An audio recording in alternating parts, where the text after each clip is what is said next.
The wind carried the scent of sage and dust across the vast Texas plains as Maria Esperanza clutched her worn shawl tighter around her shoulders.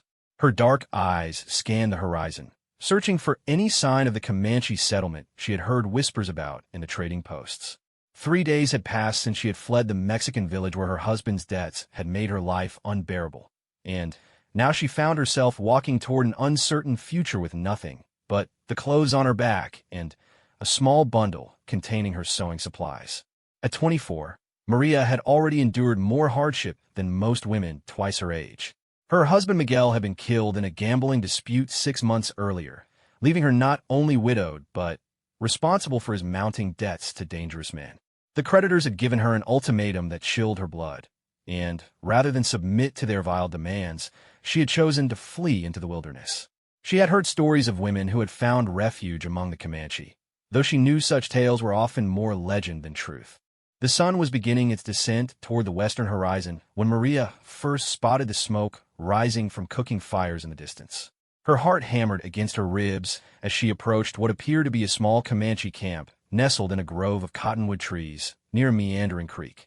She had practiced the few Comanche words she knew during her journey, hoping desperately that someone would understand her plight and perhaps show mercy.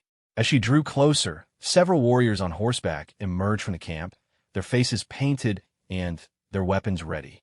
Maria raised her hands slowly, showing that she carried no weapons, and called out in her limited Comanche vocabulary that she came in peace.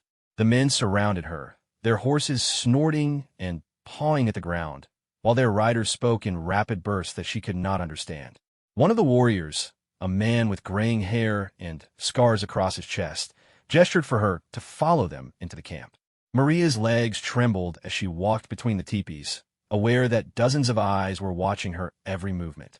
Children peered out from behind their mothers' skirts, while the women themselves regarded her with expressions ranging from curiosity to suspicion.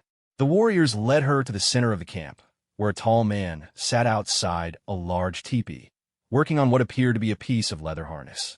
When he looked up, Maria felt her breath catch in her throat. His face was weathered by sun and wind, with high cheekbones and dark eyes that seemed to hold depths of sorrow she recognized all too well. His black hair, streaked with silver, hung loose around his shoulders, and despite the hardness in his features, there was something about his presence that commanded respect without demanding fear. This was Najwa, whose name meant keeps up within the Comanche tongue, though the white traders knew him as Joseph.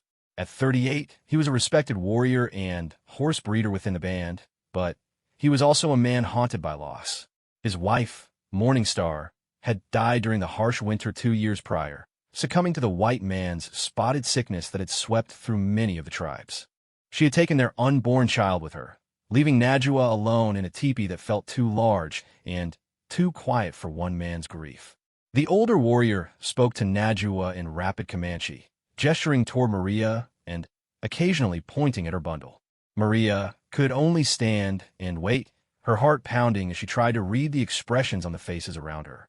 She understood that her fate was being decided in words she could not comprehend, by people whose customs were foreign to her. When the conversation ended, Najwa rose slowly and approached her. He was taller than she had expected, and she had to tilt her head back to meet his gaze. For a long moment, they simply looked at each other, two people from different worlds brought together by circumstances neither had chosen. "You are Mexican," he said in heavily accented English, surprising her with his knowledge of the language. "Sí, yes," Maria replied, her voice barely above a whisper. "I am Maria Esperanza. I have nowhere else to go." Najwa's eyes narrowed slightly as he studied her face, taking in the exhaustion, the fear, and something else, a determination that reminded him painfully of his lost wife. "Why do you come here? This is not a place for Mexican women." Maria swallowed hard, knowing that her next words might determine whether she lived or died. "My husband is dead. Bad men want to take me, to hurt me. I heard that sometimes the Comanche people show mercy to those who have nowhere else to turn. And what do you offer in return for this mercy?" Najwa asked, his tone neutral, but his eyes alert. "What can a Mexican woman give to the Namurna that we cannot take if we choose?" It was then that Maria remembered the bundle in her arms. With trembling hands, She opened it to reveal her precious sewing supplies. Needles made from bone and metal, thread spun from plant fibers, and small pieces of fabric in various colors.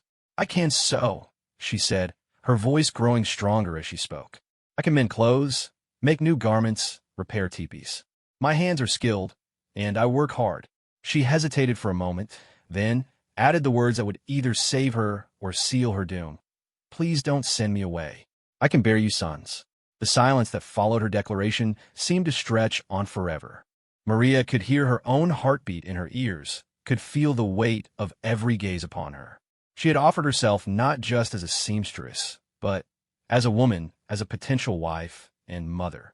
It was a desperate gamble, but she had nothing left to lose. Najua's expression remained unreadable as he considered her words.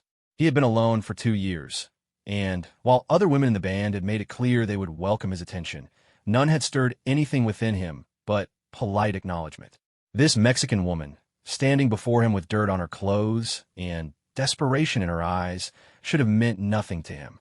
Yet something in her bearing, in the quiet strength she displayed despite her obvious fear, gave him pause.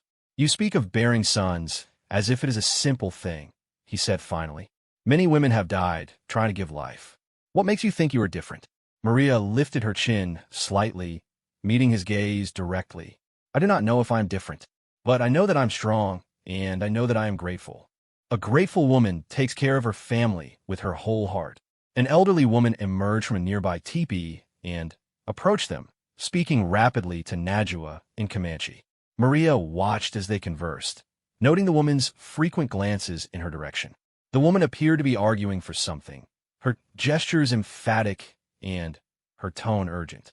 "That is Grandmother Owl," Najua explained when the conversation ended. "She says the spirits have been telling her that change is coming to our people, that we must learn to adapt or we will disappear like smoke. She believes your arrival is a sign." Maria felt a flicker of hope, though she tried not to let it show too clearly on her face. "What does that mean for me?"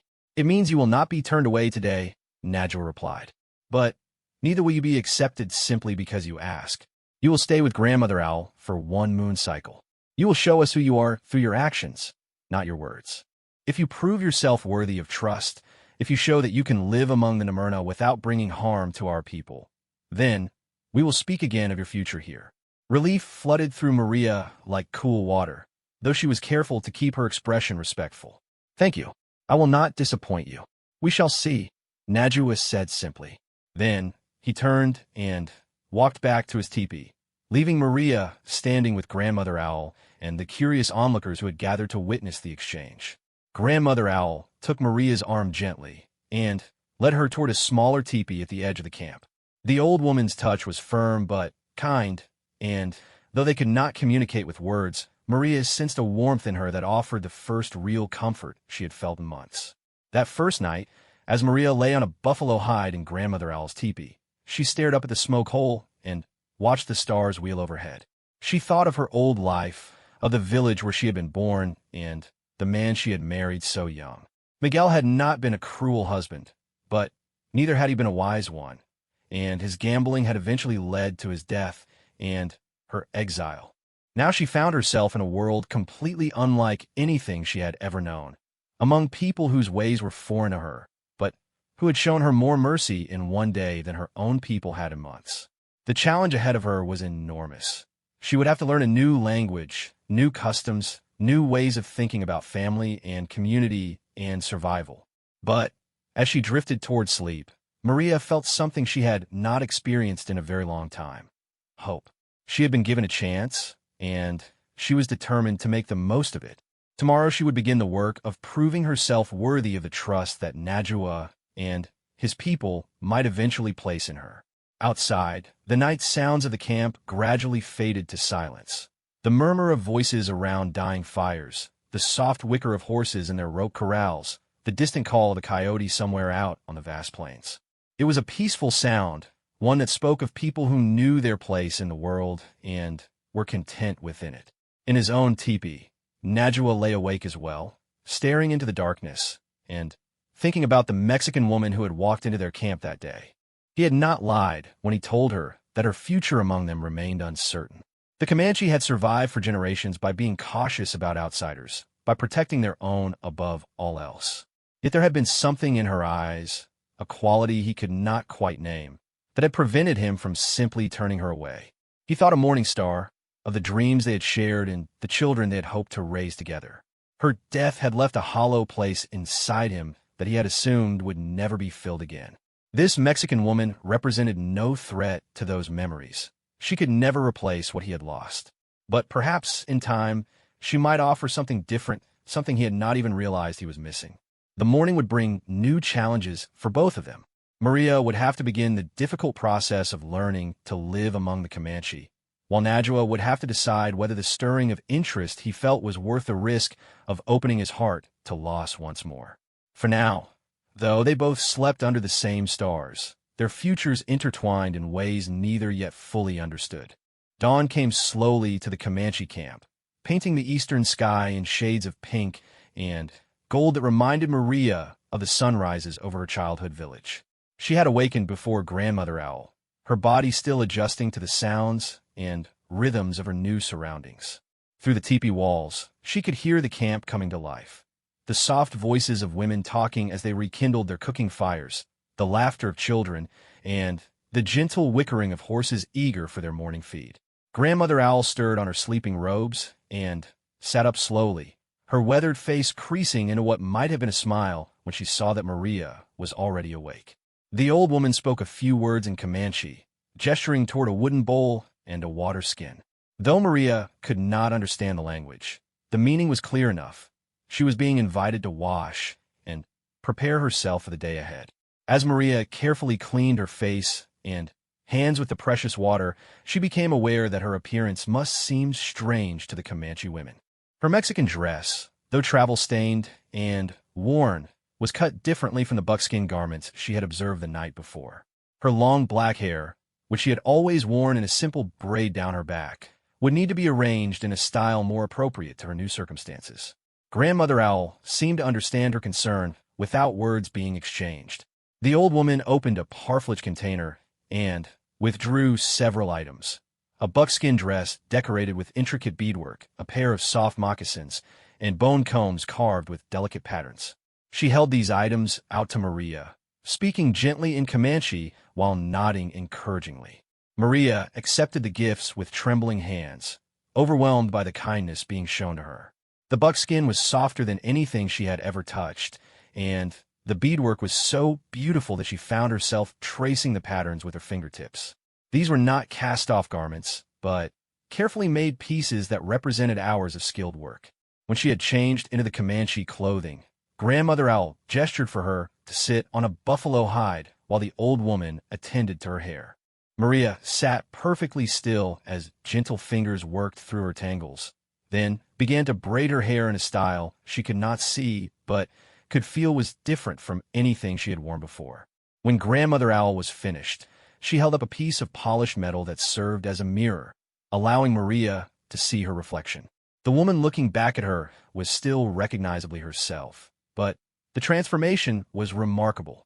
The buckskin dress fit her perfectly, and the new hairstyle with its intricate braiding and small ornamental feathers made her look like someone who belonged in this camp, rather than a desperate refugee who had stumbled in from the wilderness.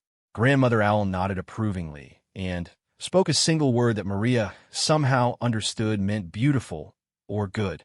Then the old woman took her arm and led her outside into the morning sunlight. The camp was fully awake now, and Maria found herself the center of attention once again as women and children gathered to observe her transformation.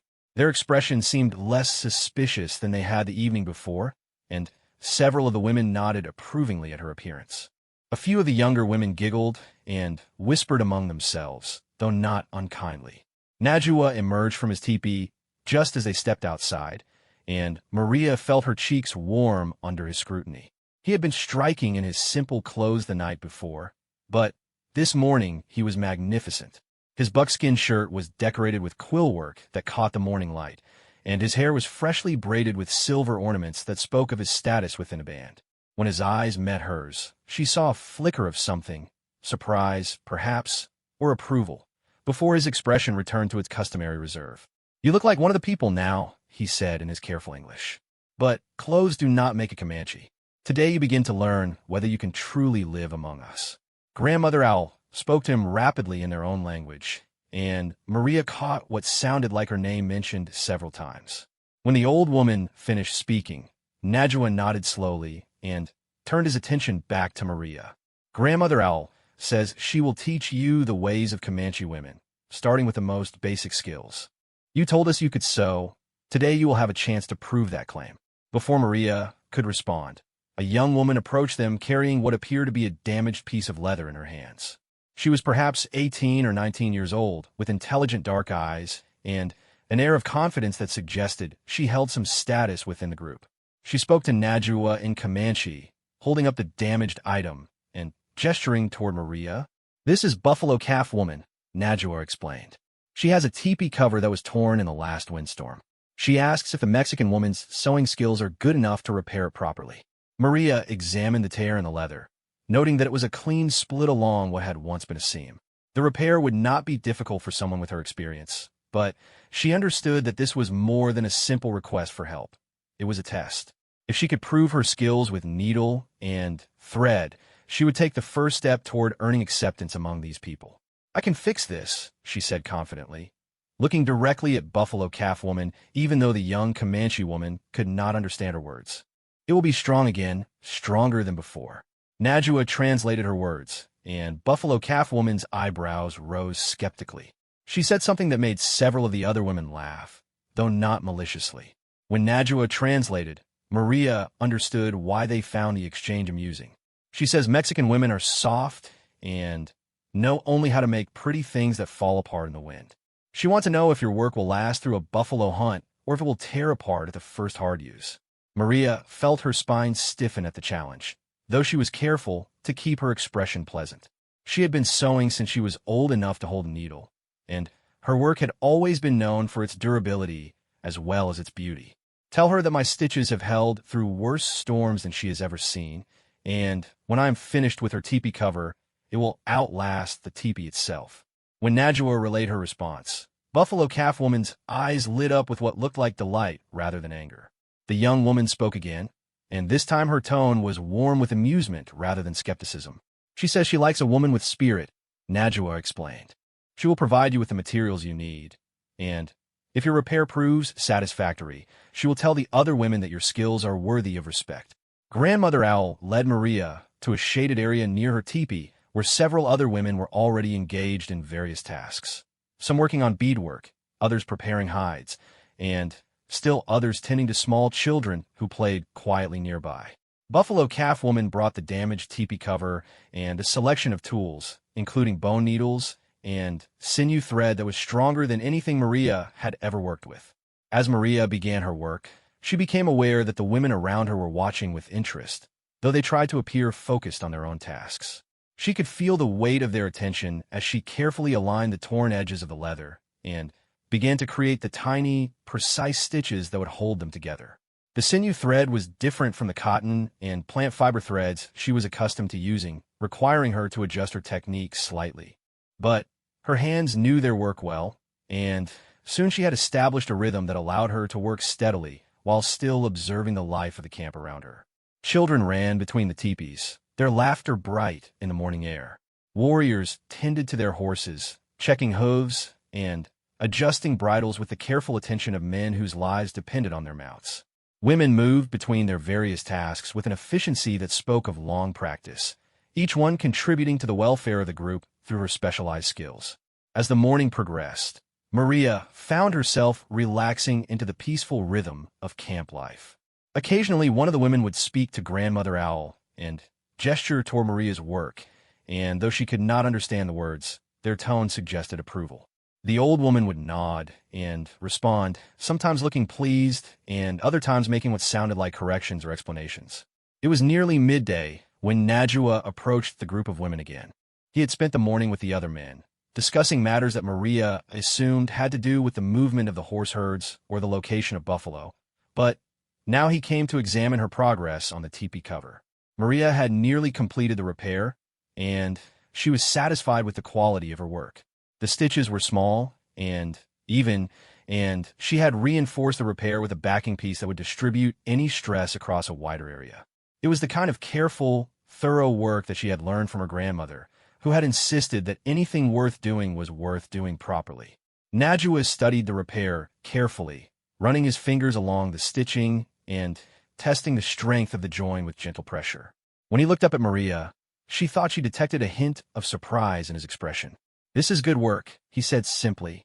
"Very good work." Buffalo Calf Woman had been watching as well, and when Najwa spoke to her in Comanche, she examined the repair herself. Her skeptical expression gradually gave way to one of genuine admiration, and when she spoke again, her tone was warm with approval. "She says your stitches are finer than her grandmother's were, and her grandmother was known throughout the band for her skill with leather," Najwa translated. "She offers to share her evening meal with you, and asks if you would be willing to teach her daughter some of your techniques."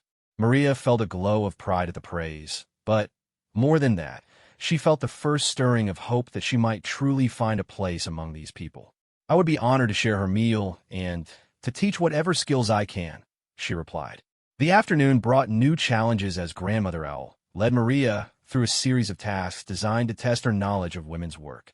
She was shown how to prepare hides for tanning, how to gather and prepare certain plants for food and medicine, and how to maintain the cooking fires that were so essential to camp life.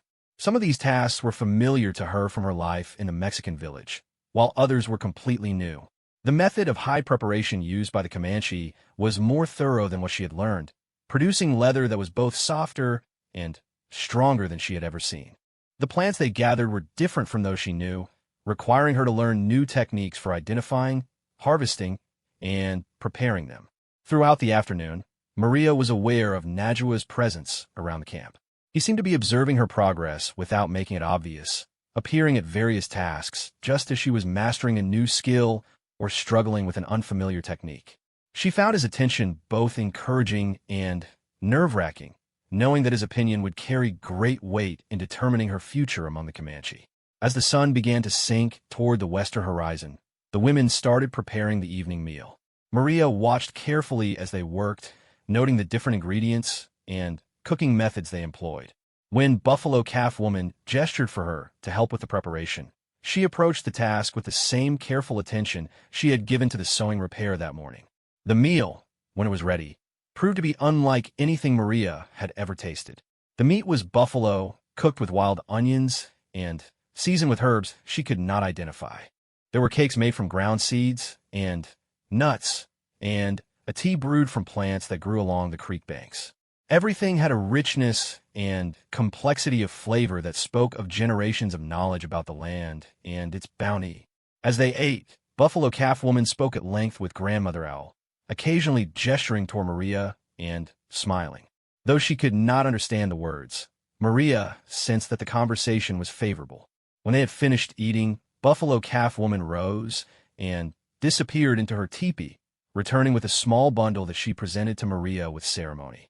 Inside the bundle was a sewing kit of Comanche make, bone needles of various sizes, sinew thread, and small tools for working leather and beadwork.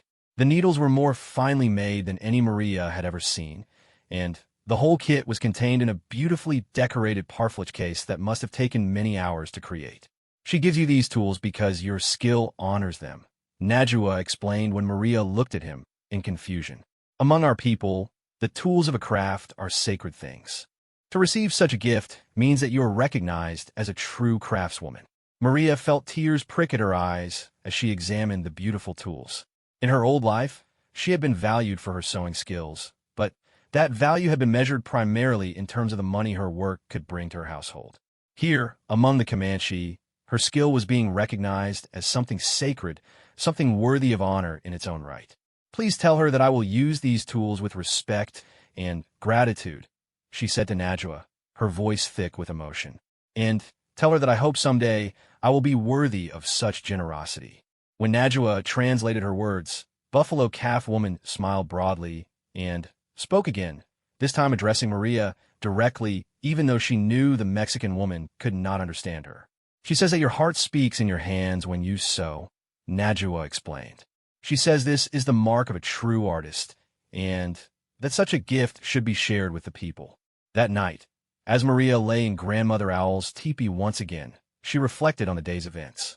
She had passed her first test, earning recognition for skills she had brought from her old life. But she had also learned how much she still needed to discover about Comanche ways, how much adaptation would be required if she was to make a true home among them. The tools that Buffalo Calf Woman had given her lay beside her sleeping robes, their bone surfaces smooth from years of use by other hands. Tomorrow she would begin learning to use them for new purposes, creating garments and decorations in the Comanche style rather than the Mexican fashion she had always known. But tonight, for the first time since fleeing her old life, Maria felt that she was not merely surviving, but beginning to build something new. She had won the respect of at least some of the women in the camp, and she had seen something in Najua's eyes that suggested he was beginning to view her as more than just a desperate refugee seeking shelter. Outside, the camp settled into its nighttime quiet, and Maria drifted toward sleep with the sound of wind in the cottonwood trees and the distant call of night birds. Her journey was far from over, but today had shown her that the path ahead might lead to something she had never dared to hope for, not just survival, but acceptance, belonging, and perhaps even happiness. 2 weeks had passed since Maria's arrival in the Comanche camp, and the rhythm of daily life among the people had begun to feel natural to her. Each morning brought new lessons from Grandmother Owl and the other women, and each evening found her more confident in her growing understanding of Comanche ways. Her hands had learned the feel of their tools, her ears had begun to pick up the patterns of their language, and her heart had started to open to the possibility that she might truly belong here. The morning sun was casting long shadows across the camp when Running Wolf, one of the younger warriors, rode in with news that sent a ripple of excitement through the teepees. He had spotted a large herd of buffalo moving slowly across the plains to the north, perhaps 2 days' ride from their current location. The hunt chief, an elder named Gray Bear, called for an immediate council to plan the pursuit. Maria watched from her place near Grandmother Owl's teepee as the warriors gathered in the center of camp. Their voices carried an energy that had not been present during the quieter days of camp life, and she could see the anticipation building among both men and women. Buffalo meant not just meat for the immediate future, but hides for winter clothing, and teepee covers, bones for tools and weapons, and sinew for thread and bowstrings. A successful hunt could sustain the band for months. Najua emerged from his teepee carrying his weapons and wearing the serious expression of a man preparing for dangerous work. Over the past 2 weeks, their interactions had been cordial, but limited. He had observed her progress with the women's work and had occasionally asked Grandmother Owl about her adaptation to Comanche life, but they had not spoken privately since her first day in camp. Now, as the warriors prepared for the hunt, Maria found herself watching Najua with an intensity that surprised her. She had grown accustomed to his presence around the camp, had learned to read the subtle changes in his expression that indicated approval or concern. The thought of him riding out into danger made her stomach tighten with worry, though she tried to tell herself that such concern was premature and inappropriate. The hunt party would leave at first light the following morning, taking with them the strongest horses and most experienced hunters. The women would break camp and follow at a more leisurely pace, bringing the pack animals and setting up a temporary camp near the hunting grounds where they could begin the work of processing the buffalo as soon as the hunt was successful. That evening, as the women prepared for the move, Buffalo Calf Woman approached Maria with an unusual request. She spoke rapidly in Comanche, her words accompanied by gestures that seemed urgent, and when she finished speaking, she looked to Grandmother Owl for support. Buffalo Calf Woman asks if you will ride with the women to the hunting grounds. Grandmother Owl explained in her limited English, supplemented by signs that Maria had learned to read. Her mother is too old for such a hard ride, and her sister has a new baby who cannot travel fast. She needs someone strong to help watch for danger and keep the pack animals together. Maria felt a thrill of excitement mixed with nervousness. To be asked to take on such responsibility was a sign of trust that went far beyond her skills with needle and thread. "I would be honored to help," she replied, "but I do not have a horse to ride." Buffalo Calf Woman smiled and spoke again, this time pointing toward the horse herd where a small bay mare stood apart from the larger, more spirited animals. The mare was not the most beautiful horse in the herd, but she had a calm, intelligent look that suggested reliability. She says the mare is yours to use. Grandmother Owl, translated. If you prove yourself on this journey, the horse may become yours to keep. The generosity of the offer overwhelmed Maria. In her old life, she had never owned a horse, had rarely even ridden one except for short trips to market. To be trusted with such a valuable animal was a gift beyond anything she had expected. That night, as the camp buzzed with preparations for the morning departure, Maria found herself too excited to sleep. She had helped the other women pack supplies, had learned which items were essential for the journey, and which could be left behind. Her small bundle of possessions, including the precious sewing kit from Buffalo Calf Woman, was ready to be loaded onto a pack animal at dawn. Najwa appeared at Grandmother Owl's teepee just as Maria was securing her belongings for the journey. He carried a rifle and wore the full war paint of a Comanche hunter, his face marked with symbols that she was learning to recognize as signs of strength and courage. "You ride with the women tomorrow," he said, and, though it was not a question, Maria nodded her confirmation. "Yes, Buffalo Calf Woman has asked me to help watch for danger and keep the pack animals together." Najwa studied her face in the firelight, his expression serious. This is not like learning to tan hides or gather plants. On the trail, one mistake can mean death for many people. "Are you certain you are ready for such responsibility?" The question stung, partly because Maria was not entirely certain she was ready. But she had fled into the wilderness alone and survived, had adapted to life in a Comanche camp despite knowing nothing of their ways when she arrived. If the women trusted her enough to ask for her help, then she owed it to them and to herself to prove worthy of that trust. "I'm not certain of anything," she replied honestly, "but I am willing to learn, and I will do everything in my power to protect the people who have shown me such kindness." Something in her answer seemed to satisfy Najwa, for his stern expression softened slightly. "Good. Fear can keep you alive if you use it wisely, but pride will kill you quickly on the plains." He turned to go, then paused and looked back at her. "The bay mare you will ride has carried warriors into battle. She knows the land and the signs of danger better than most people. Listen to her as well as to the other women, and you will learn much." The hunt party departed in the gray light before dawn, their horses' hooves drumming against the hard earth as they rode north toward their quarry. Maria watched them go from her position with the women's group, noting the easy way Najwa sat his horse and the confident bearing that marked him as one of the band's most respected hunters. When the warriors had disappeared over the horizon, Buffalo Calf Woman gave the signal for the women to begin their own departure. Maria approached the bay mare with some trepidation, but the horse stood quietly while she mounted, as if understanding that her rider was inexperienced and nervous. The women's party moved at a steady but unhurried pace across the rolling plains, their pack animals laden with teepees, cooking equipment, and the tools they would need to process the buffalo when the hunt was successful. Maria quickly discovered that her responsibilities went far beyond simply staying mounted and keeping up with the group. She was expected to watch the horizon for signs of danger, other bands of Indians who might be hostile, cavalry patrols, or severe weather that could threaten the group. She helped manage the pack animals when they became unruly or wandered away from the main party. Most importantly, she was trusted to make decisions about the group's safety when the older women were occupied with other concerns. On the second day of travel, Maria's alertness was tested when she spotted dust rising from a distant ridge. Her heart pounded as she rode to Buffalo Calf Woman's side and pointed toward the disturbance, unsure whether it represented a threat or simply a small group of wild horses. Buffalo Calf Woman studied the horizon carefully, then spoke rapidly to the other women. Within minutes, the entire party had taken shelter in a grove of trees near a small creek, their horses and pack animals hidden from view of anyone approaching from the direction of the dust cloud. They waited in tense silence for nearly an hour before Buffalo Calf Woman determined that the dust had been caused by wild animals rather than potential enemies. When she gave the all-clear signal, several of the women smiled at Maria and spoke words that she understood to be praise for her vigilance. "You learn quickly," Grandmother Owl said that evening as they set up camp for the night.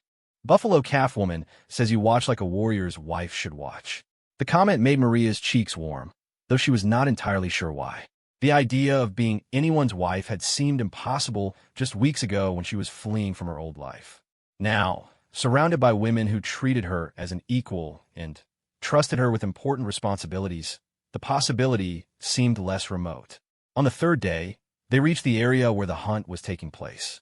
The women could see the dust clouds raised by the chase long before they could make out individual riders, and the sound of gunfire and shouting carried across the plains on the morning wind. Maria found herself straining to distinguish between the different horses and riders, looking for some sign that would tell her Najwa was safe. When the hunters finally returned to camp that evening, they brought with them the carcasses of more than 30 buffalo. The hunt had been extraordinarily successful, and the mood in camp was jubilant as the work of processing the meat and hides began.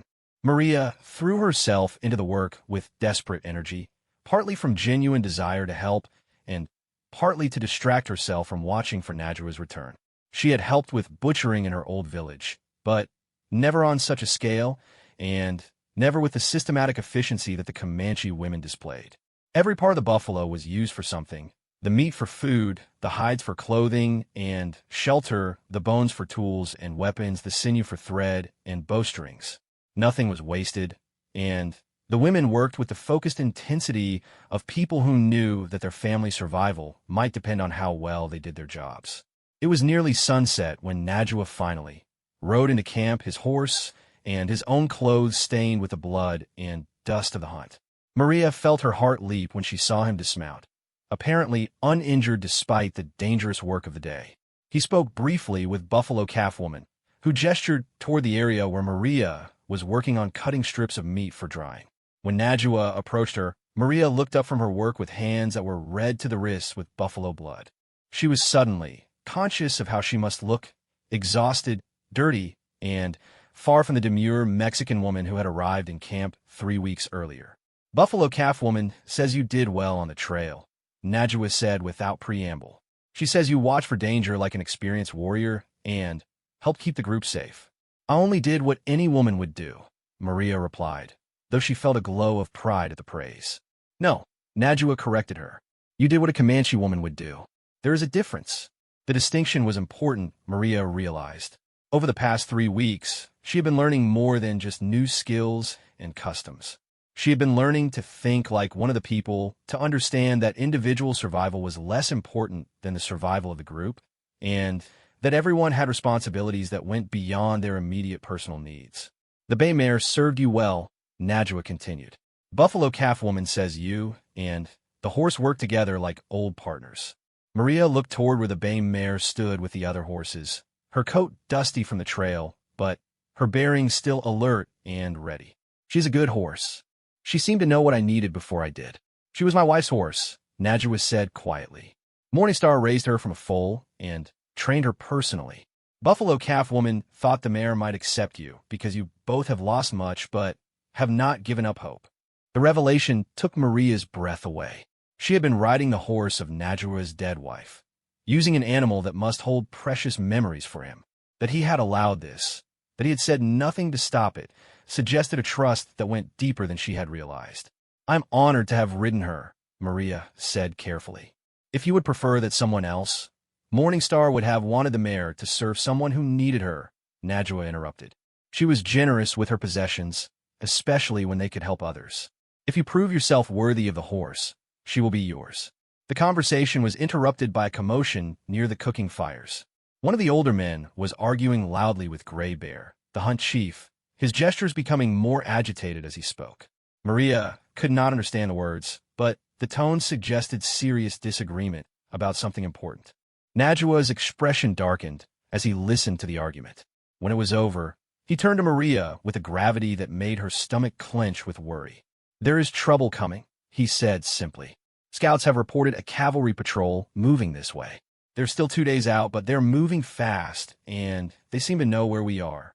Maria felt the blood drain from her face. She had heard enough stories of conflicts between the Comanche and the U.S. Army to know that such encounters rarely ended well for the Indians. "What will we do?" "We will move camp tomorrow before dawn," Najwa replied. "We cannot outrun cavalry horses while carrying the buffalo meat, so we will head for the canyon country where horses cannot follow. But the trail will be hard, and we may have to abandon some of our supplies." The thought of losing the precious buffalo meat filled Maria with dismay. She had seen how much work the women had put into processing it, how much the band depended on such windfall for their survival through the winter months. To abandon it now seemed like a tragedy. "Is there no other way?" she asked. Najwa studied her face for a long moment, as if weighing something in his mind. "There might be," he said finally, "but it would require courage from someone the soldiers would not expect to be dangerous. Someone who could approach them without raising suspicion." The implication of his words hit Maria like a physical blow. He was suggesting that she, with her Mexican features and her knowledge of both Spanish and English, might be able to approach the cavalry patrol and somehow mislead them about the band's location. "What would I have to do?" she asked, her voice barely above a whisper. "Ride out tomorrow morning as if you were a lost Mexican woman seeking help," Najwa explained. "Tell them you escaped from Comanche raiders and need protection. Lead them away from our trail while we move the camp to safety." The plan was elegant in its simplicity, but Maria could see the risks involved. If the soldiers discovered her deception, she would face charges of aiding hostile Indians, a crime that could result in imprisonment or worse. If she succeeded, but could not find her way back to the band, she would be lost alone on the plains with winter approaching. "And if I cannot find you again?" she asked. "Buffalo Calf Woman will leave signs that only you will recognize," Najwa replied. "She will teach you tonight what to look for." "But Maria," he paused, using her name for the first time since she had arrived in camp. "If you do this thing, there can be no going back. The soldiers will remember your face, your story. You will be marked as someone who helped the Comanche, and you will never be safe among white men or Mexicans again." Maria understood the full weight of what he was asking. By helping the band escape the cavalry patrol, she would be cutting her last ties to the world she had known. She would become truly one of the people, for better or worse, with no possibility of return to her former life. Yet as she looked around the camp at the women who had accepted her, at the children who had begun to smile when they saw her, at the abundance of food that represented hope for the coming winter, Maria realized that her choice had already been made weeks ago when she first walked into this camp and begged for mercy. "I will do it," she said simply. Najwa nodded slowly, and for the first time since she had met him, she saw something in his expression that might have been approval tinged with respect. "Then, we must prepare you well, for all our lives may depend on how convincingly you can play the part of a helpless woman in need of rescue." The pre-dawn darkness felt heavy with tension as Maria prepared for what might be the most dangerous task of her life. Buffalo Calf Woman had spent hours the night before teaching her to recognize the subtle trail signs that would guide her back to the band's new location, while Grandmother Owl had helped her create a convincing appearance of a woman who had been fleeing through the wilderness for days. Her Mexican dress, carefully preserved since her arrival in camp, had been torn and dirted to suggest desperate flight. Her hair was deliberately tangled, and her face smudged with dirt and ashes. Most importantly, her Comanche clothing and the precious sewing kit from Buffalo Calf Woman were hidden in a parfleche bundle that would be left with the band, ensuring that no evidence of her true loyalties would be found if the soldiers searched her. The bay mare that had carried her so reliably during the journey to the hunting grounds would remain behind as well. Instead, Maria would ride one of the band's older horses, an animal that looked worn enough to support her story of desperate escape, but was actually strong enough to outrun cavalry mounts if necessary. Najwa had worked out every detail of her mission with careful precision. She would ride southeast toward the cavalry patrol's expected route, timing her approach to meet them during the morning hours when men were most likely to be sympathetic to a woman in distress. Her story was simple enough to be believable. She had been captured during a raid on a Mexican settlement, had managed to escape during the night while her captors slept, and had been riding aimlessly ever since, hoping to find help. The most crucial element of the deception was her description of the Comanche band's movements. She would tell the soldiers that her captors had been heading west toward the mountains, hoping to draw the patrol away from the band's actual route north toward the canyon country. If she could convince them that the Indians were at least 2 days' ride in the wrong direction, it would give her people enough time to reach safety. "Remember," Najwa said as she prepared to mount the horse that would carry her toward danger, "you must be frightened, but not too frightened. Grateful for rescue, but not so grateful that you seem false. And, above all, you must never let them see the strength that I know is in you." Soldiers expect Mexican women to be weak and helpless. Maria nodded, understanding the cruel irony of his words. She would have to convince the cavalry that she was exactly the kind of woman she had been running from when she first came to the Comanche, helpless, dependent, unable to survive without male protection. "What if they don't believe me?" she asked, voicing the fear that had kept her awake most of the night. "Then you ride hard for the canyon country and pray that your horse is faster than theirs," Najwa replied grimly. "But if you play your part well, they will believe. White men want to believe they are rescuing helpless women from savage Indians. It makes them feel noble." As the first hint of gray appeared in the eastern sky, Maria mounted her horse and prepared to ride out of the camp that had become her home. Around her, the band was already beginning to break camp with the quiet efficiency of people whose lives had always depended on the ability to move quickly when danger threatened. Buffalo Calf Woman approached with something wrapped in soft buckskin, pressing it into Maria's hands with words that needed no translation. When Maria unwrapped the gift, she found a small knife with a bone handle carved in intricate patterns. It was a weapon size for a woman's hand, but deadly sharp and perfectly balanced. "For if words are not enough," Grandmother Owl explained simply. Maria tucked the knife in her boot, hoping desperately that she would never need to use it. Then she turned her horse southeast and rode out of camp without looking back, knowing that to do so might weaken her resolve for the task ahead. The sun was well above the horizon when she spotted the dust cloud that marked the cavalry patrol's approach. Her heart hammered against her ribs as she rode toward them, forcing herself to slump in the saddle as if exhausted, and to let her hair fall across her face in tangles that would hide any telltale signs of health and good feeding. The patrol consisted of perhaps 20 men, led by a young lieutenant whose uniform was still relatively clean despite days in the field. When they spotted her approaching, the soldiers immediately raised their weapons, unsure whether she represented a threat or simply another problem to be dealt with on their mission to track down the Comanche band. "Socorro, ayúdame, por favor," Maria called out in Spanish, allowing genuine fear to color her voice as she remembered the dangers that had driven her from her old life. "Help me, please. I have escaped from the Indians." The lieutenant spurred his horse forward, his expression shifting from suspicion to concern as he took in her bedraggled appearance and obvious distress. "Ma'am, are you hurt? How long have you been riding?" "3 days, maybe 4, Maria replied in heavily accented English, allowing her voice to break slightly as if she were near collapse. "They took me from my village. I escaped when they were sleeping, but I do not know where I am." One of the soldiers, a grizzled sergeant with kind eyes, dismounted and approached her horse with water from his canteen. "Easy now, miss. You're safe with us. Can you tell us anything about the Indians who took you? How many were there? Which way were they headed?" This was the crucial moment, the point where her deception would either succeed or fail completely.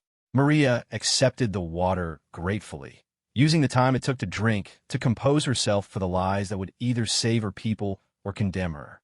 "Maybe 30 warriors," she said, choosing a number that was close to accurate, but not exact. "They had many horses, many weapons. They spoke of going west to the mountains where the soldiers could not follow them." The lieutenant's eyes sharpened with interest. "West, you say? How long ago did you escape from them?" "Yesterday morning, early," Maria lied smoothly. "They were camped by a creek with big cottonwood trees. Their chief, he said they would reach the mountains in 2 days and be safe from all white men." She could see the excitement building in the soldiers' faces as they processed this information. A Comanche band heading for the mountains would indeed be difficult to pursue, but if they could be intercepted before reaching the rough country, the patrol might win the kind of victory that would make careers and earn commendations. "Sergeant Williams," the lieutenant called to his second-in-command, "how far west is the nearest water that could support a large band?" "Willow Creek, sir, maybe 15 miles.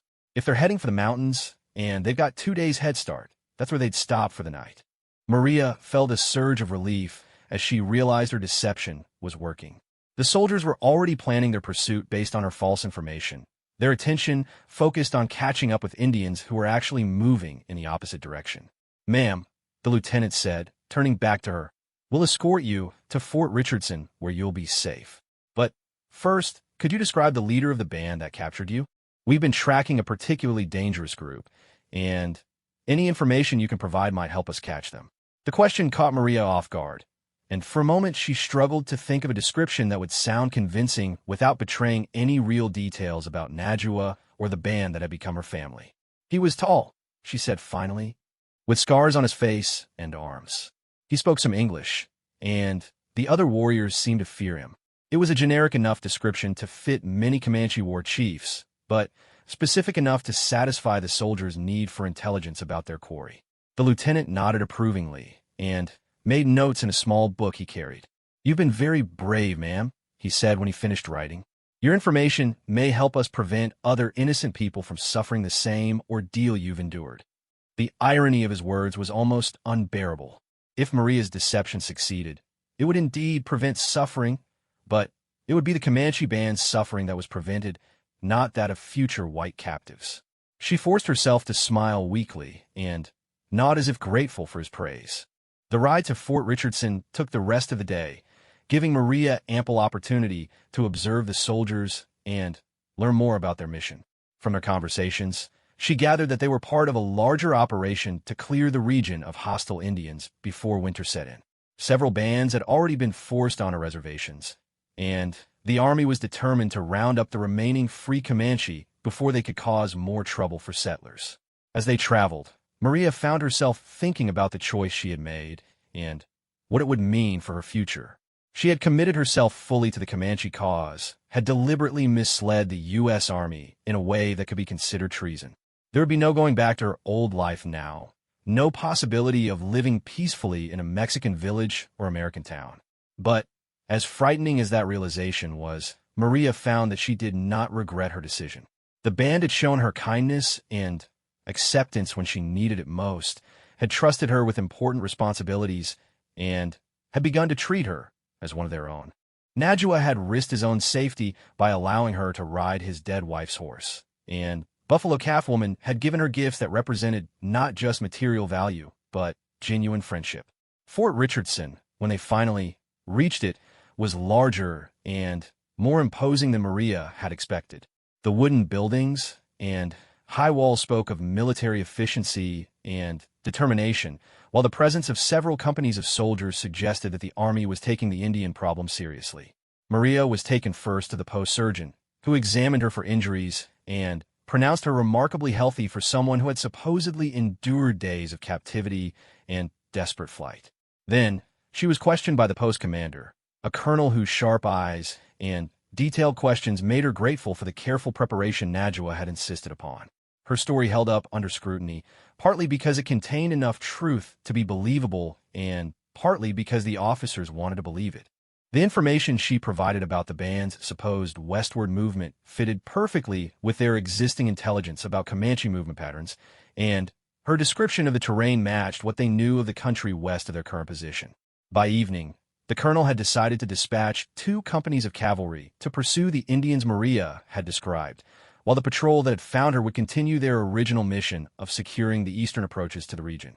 Maria watched from the window of the quarters she had been assigned as the soldiers prepared for their expedition, knowing that they were riding off on a fruitless chase that would take them farther from their real quarry with every mile. But her relief at the success of her deception was tempered by the knowledge that her own escape from the fort would be far more difficult than misleading the patrol had been. The post was well guarded, and her presence had been noted by too many people for her to simply disappear without raising questions. She would need to plan her departure carefully, waiting for the right opportunity while maintaining her role as a grateful rescued captive. The opportunity came 3 days later when a supply wagon train arrived at the fort. In the confusion of unloading supplies and processing new arrivals, Maria managed to slip away from her assigned quarters and make her way to the stables where the civilian teamsters kept their horses. She had chosen her mount carefully, a sturdy mare that belonged to one of the wagon drivers, a man who had been drinking heavily since his arrival and was unlikely to notice his horse's absence until morning. By the time anyone realized she was gone, she would have hours of head start toward the canyon country where the band was supposed to be hiding. The ride north through the darkness was one of the most terrifying experiences of Maria's life. She had only Buffalo Calf Woman's instructions to guide her, and the trail signs that had seemed clear during daylight practice were much harder to read by moonlight. Several times she lost her way completely, forced to backtrack, and search for landmarks that would tell her she was still heading in the right direction. But as dawn approached, and she found herself in the broken country that led to the canyons, Maria began to see the signs she had been taught to recognize. A pile of stones arranged in a specific pattern, a branch broken in a certain way, scratches on a rock face that would mean nothing to a casual observer, but spoke clearly to someone who knew how to read them. The sun was well up when she finally heard the sound of horses and voices that told her she had found the band's new camp. Her relief was so overwhelming that she nearly fell from her saddle as Buffalo Calf Woman and two of the young warriors rode out to meet her. The questions came fast and urgent as they escorted her into the hidden canyon where the band had taken refuge. Had her deception worked? Were the soldiers following the false trail? How long would it be before they realized they had been misled and turned back to search in the right direction? Maria answered as well as she could, describing the soldiers' reaction to her story and their eagerness to pursue the supposed westward movement toward the mountains. But even as she spoke, she was scanning the camp for some sign of Najwa, needing to see his face and know that he was safe. She found him near the horse herd, checking the hooves of a mare that had gone lame during the hurried retreat to the canyons. When he looked up and saw her approaching, the relief in his expression was so clear that Maria felt her heart skip a beat. "You are back," he said simply, but the words carried a weight of meaning that went far beyond their surface content. "I'm back," Maria confirmed. "The soldiers believe my story. They have ridden west toward the mountains, and it may be days before they realize they are chasing shadows." Najwa nodded slowly, studying her face as if looking for some sign of how the experience had changed her. "And you? How do you feel about what you have done?" It was a question Maria had been asking herself during the long ride back to the band. She had lied to soldiers who were trying to do their duty, had deliberately misdirected men who had shown her kindness and offered her protection. By any measure of her old moral framework, her actions had been wrong. But her old moral framework belonged to a world where she had been powerless and dependent, where her survival had depended on the whims of men who might or might not choose to protect her. Here among the Comanche, she had found not just shelter, but purpose, not just acceptance, but the opportunity to contribute to something larger than herself. "I feel," she said carefully, "like someone who has finally found her people." Something shifted in Najwa's expression at her words, a softening that made him look younger and less careworn than she had ever seen him. "Your people," he repeated. "Is that truly how you think of us now?" "Yes," Maria replied without hesitation. "These are my people now, for better or worse. I have burned the bridges behind me, and I have no wish to rebuild them." For a long moment, they stood in silence, the sounds of the camp continuing around them as life slowly returned to normal after the crisis of the past few days.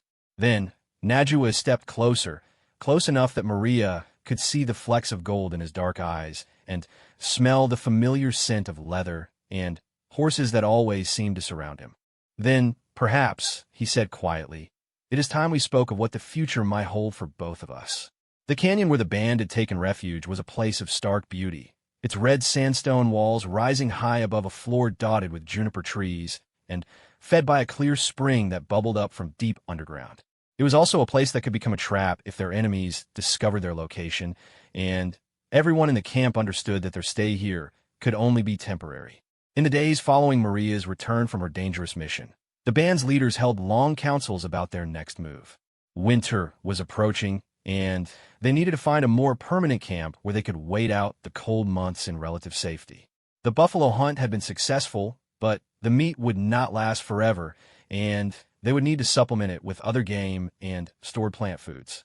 Maria found herself included in the women's discussions about winter preparations in a way that made it clear her status had changed fundamentally. No longer was she a refugee seeking shelter. She was now one of the people with all the rights and responsibilities that status entailed. Buffalo Calf Woman consulted her about the best methods for preserving meat, while Grandmother Owl asked her opinion about which plants to gather for winter medicines. But it was Najwa's changed behavior toward her that marked the most significant shift in her circumstances.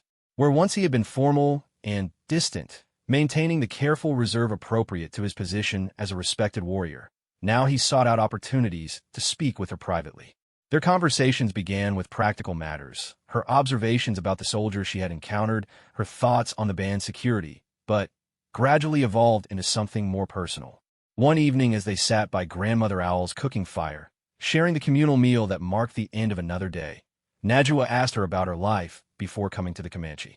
Maria found herself telling him about her childhood in the Mexican village, about her marriage to Miguel, and the gradual realization that his gambling would eventually destroy them both. "I was not unhappy," she said, choosing her words carefully, "but I was not truly alive either. I existed from day to day, doing what was expected of me, never imagining that my life could be anything more than what it had always been." Najwa nodded thoughtfully, stirring the coals of the fire with a stick. "I understand this feeling," he said.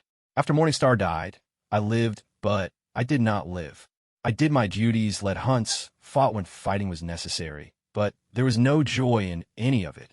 The conversation continued late into the evening, with both of them sharing memories and thoughts that they had never spoken aloud to anyone else.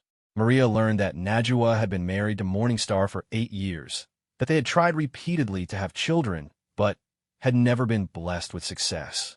His wife's death during pregnancy had been particularly devastating because it represented not just the loss of a beloved companion, but the end of his dreams of fatherhood. "She wanted children more than anything," he said quietly, his eyes fixed on the dying fire. "Every month that passed without conception was a source of sorrow for her. When she finally became pregnant, we both believed that our prayers had been answered. But the spotted sickness took them both." Maria felt tears prick at her eyes as she listened to his story. She had lost much in her own life, but she had never experienced the kind of crushing grief that came with watching someone you love slip away despite all your efforts to save them. "I am sorry," she said softly. "She must have been a remarkable woman to inspire such devotion." "She was," Najwa agreed. "But she is gone, and the living must eventually learn to live again. You have helped me remember what it means to feel hope for the future." The weight of his words settled between them like a physical presence. Maria understood that this was more than casual conversation. It was the beginning of a formal courtship, conducted in the careful, respectful manner that Comanche custom demanded. Over the following weeks, as the band prepared to leave the canyon and seek winter quarters in a more permanent location, Najwa's attentions became more obvious to the rest of the camp. He brought her gifts: a beautifully carved bone comb, a soft deerskin shirt decorated with intricate beadwork, and, finally, most significantly, a pair of moccasins made from the finest buffalo hide and decorated with porcupine quills dyed in brilliant colors. Buffalo Calf Woman explained the significance of the moccasin gift as she helped Maria appreciate the quality of the workmanship. "When a Comanche man gives a woman moccasins made by his own hands," she said in her improving English, "he tells her that he wants to walk the same path through life that she walks." The formal proposal, when it came, followed the traditional patterns that Grandmother Owl had been teaching Maria about Comanche marriage customs. Najwa approached her one morning as she worked on a new winter dress, bringing with him several of the band's elder women and a selection of horses that represented part of the bride price he was offering for her hand. "Maria Esperanza," he said formally, using her full name in the manner appropriate to such serious occasions, "I ask you to become my wife according to the customs of the Namurna. I offer these horses as a token of my respect for you, and I pledge to protect and provide for you as long as I live." The horses he had brought were magnificent, for Prime Mares, and a young stallion with the kind of bloodlines that represented serious wealth among the horse-loving Comanche.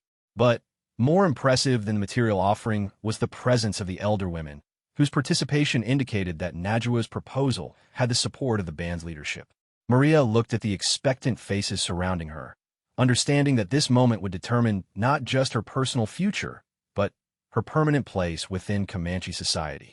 If she accepted Najwa's proposal, she would become the wife of one of the band's most respected warriors, with all the status and security that such a position entailed. If she refused, she would remain under Grandmother Owl's protection, honored for her contributions to the band, but always somewhat apart from its central life. The choice, when she really examined it, was no choice at all. Over the months since her arrival in the camp, Najwa had become more than just a protector or a source of security. She had come to respect his wisdom, admire his strength, and cherish the quiet moments when they could speak together about their hopes and fears. More importantly, she had seen in his eyes a reflection of the same longing for companionship and purpose that had driven her own desperate flight from her old life. "I accept your offer," she said clearly, her voice carrying across the camp so that everyone could hear her decision. "I will be honored to become your wife, and to walk the same path through life that you walk.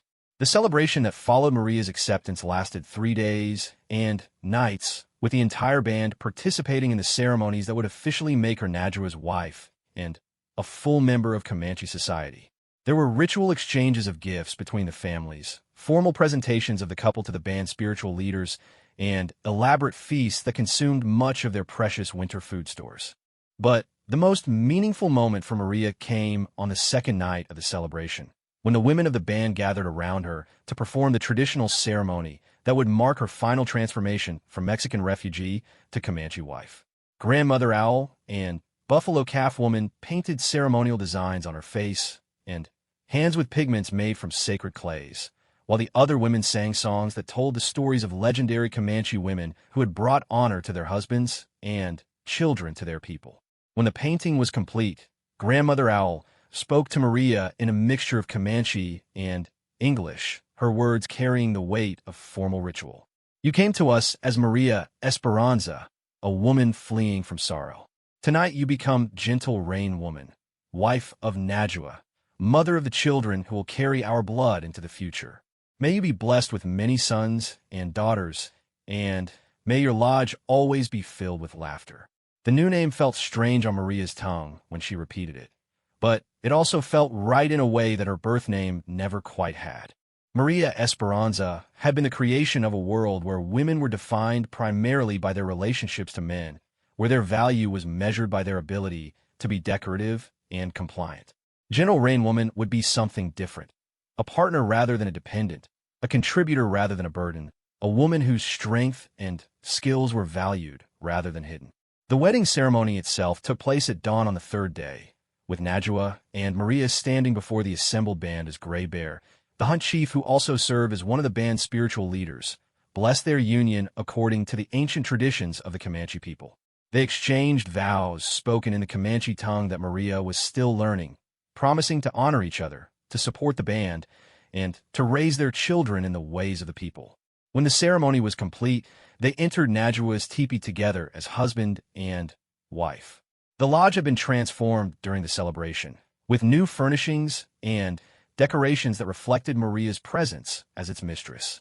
Her sewing supplies had been arranged in a place of honor, while the gifts she had received from the women of the band were displayed in the traditional manner that indicated their new status as family treasures. That first night, as Najua's wife, was both wonderful and strange for Maria. The physical intimacy was not entirely new to her, but the emotional connection was unlike anything she had experienced with Miguel. Where her first marriage had been an arrangement between families, based more on practical considerations than personal feeling, this union was built on genuine respect and growing affection. As they lay together in the darkness, listening to the sounds of the camp settling into sleep around them, Najua spoke quietly about his hopes for their future together. "I want you to be happy here," he said, his arm tightening around her shoulders.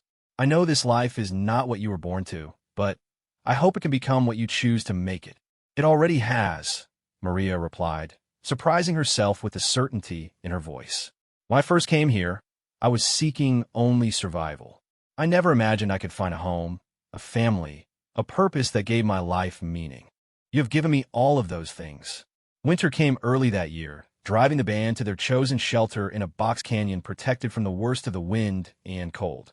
The teepee that Maria now shared with Najua was warm and comfortable, insulated with thick buffalo robes and heated by a carefully tended fire that never completely died. During the long winter nights, Maria continued to develop her skills with traditional Comanche crafts, learning to create the intricate beadwork and quill work that decorated ceremonial clothing. But more importantly, she began to learn the stories and songs that preserve the band's history and traditions, understanding that her role as Najua's wife included becoming a keeper of cultural knowledge that would be passed down to future generations. Spring brought both joy and sorrow to the canyon camp. The joy came in the form of Maria's pregnancy, discovered when her monthly bleeding failed to arrive for the second time. The sorrow came with the news brought by visiting warriors that more Comanche bands had been forced onto reservations, and that the Army's campaigns were becoming more systematic and relentless. But as Maria placed Najua's hand on her still flat belly and watched the wonder and hope bloom in his eyes, she felt no regret for the path that had brought her to this moment. She had kept her promise to bear him sons or daughters as the spirits willed. And more than that, she had found a love and a life that she had never imagined possible. The child who quickened in her womb would be born into a world of uncertainty, where the old ways of the Comanche were increasingly under threat. But it would also be born into a family built on love and respect, raised by parents who understood the value of both tradition and adaptation, surrounded by a community that valued courage, loyalty, and the strength to endure whatever challenges the future might bring. As the seasons turned and her belly grew round with new life, Maria, now truly gentle rain woman in her own mind as well as